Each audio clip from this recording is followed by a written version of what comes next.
Our scripture for this evening comes from the Old Testament book of Micah, Micah chapter 6 and verse number 8. That's one of those books of the Bible that we don't read a lot, but there is great information in the book of Micah, and in particular, chapter 6, and we will zero in on verse number 8. Our theme this week has been around the subject of walking. We talked on Monday about the idea of walking and how we are to walk not as other Gentiles walk, but walk in a way that reflect the holiness of God's character as it is manifested or revealed in our lives. Walking is a concept that is so important that we get excited about how people walk.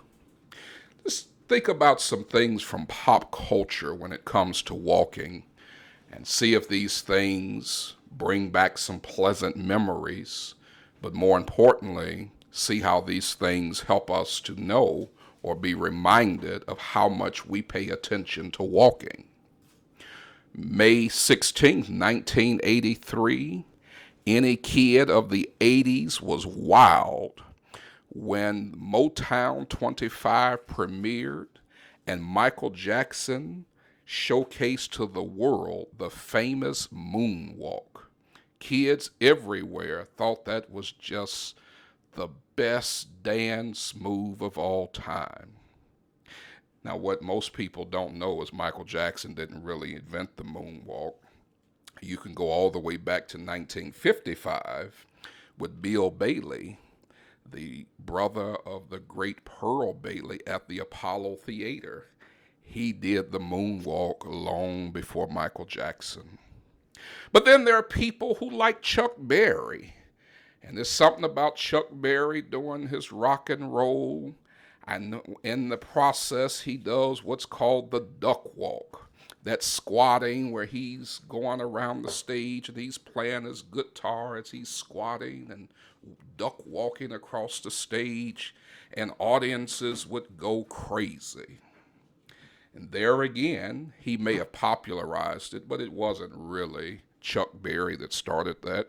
That started back in the 1930s with blues great Chuck Berry imitating T-Bone Walker. We talk about walking in songs. Songs like Walking on Sunshine by Katrina and the Waves, or the Bangles, Walk Like an Egyptian. Or how about Rufus Thomas, just Walking the Dog?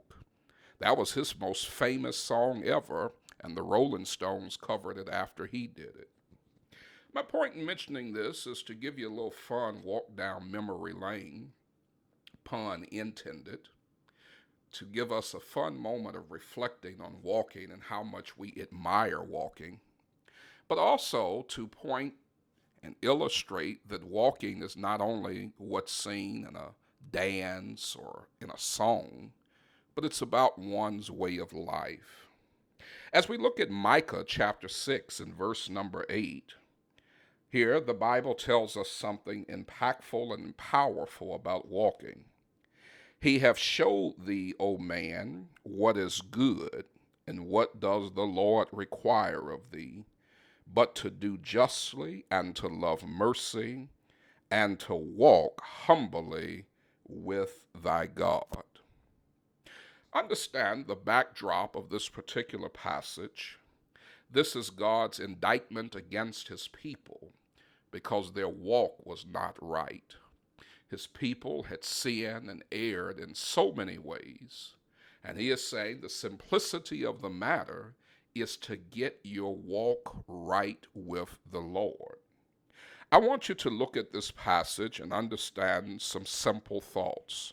When he says in this last part of Micah 6, verse number 8, about walking humbly with God, I want us to recognize that though we emphasize worship, God is not looking just for people to show up and be holy on Sunday. He's looking for people who give their lives to him and walk with him even if it's Monday. In this passage, walking with God, number one, means to have a reverent fear of God. You see, the people here were sinning, and they had no shame in the sin they were doing, much like we see with people today. There was no accountability or no responsibility. They just did what they wanted to do, said what they wanted to say, went where they wanted to go, and did not care how that affected or impacted anyone else, including the Lord. To walk with God means to have a reverent fear of Him. It's not about changing your behavior because the preacher's around or church folk are around or the old folk are around or the young folk are around.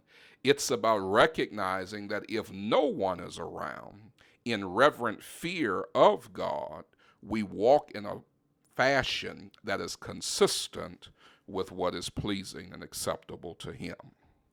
Number two, it's not only about a reverent fear of God, it's about respect for God. It's about honoring Him with our life and not just honoring Him with worship. There are many examples in the Bible where God was not pleased with people's worship, not because they didn't necessarily go through the proper steps of worship, but their lives were so raggedy.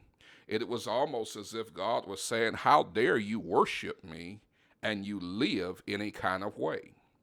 Now, it's not that the Lord doesn't understand that we fall short, that we miss the mark, but this is about just blatantly living a life that is contrary to what we say and what we practice in our worship. These people in Micah's generation were guilty of sinful influences. You have to be careful about the people and the things that influence you. They were guilty of sinful worship. If you read the verses before Micah 6, verse number 8, you discover that they were introducing all kinds of stuff into the worship. And then number three, they just had outright sinful lifestyles. When you have a reverent fear of God and a respect for God, your walk is different. It's not just your talk, it's your walk. Number three, not only was there to be a reverent fear of God and a respect for God, there was to be a renewal in godliness. The word godliness simply means God-like. It is to demonstrate His character. It is a commitment to a life of emulating or patterning ourselves after God. In Micah 6, verse 8, I want you to underscore one word. It's a word that would seemingly be insignificant, and yet it is most significant. In the very last part of verse 8, I want you to look at the word with. It says, with thy God. The reason why that word is so important is because we have to understand that we are making a life commitment to be with God, not just with the church or with the day of worship, but a life that is with God and walking with God every day that we get up. Let me leave you with this quote that Leonard Ravenhill so eloquently put as we talk about the importance of walking with God from Micah 6, verse 8. He says, smart men walked on the moon. Daring men walked on the ocean floor. But wise men walk with God. Let me say that one more time. Smart men walked on the moon. Daring men walked on the ocean floor. But wise men walk with God.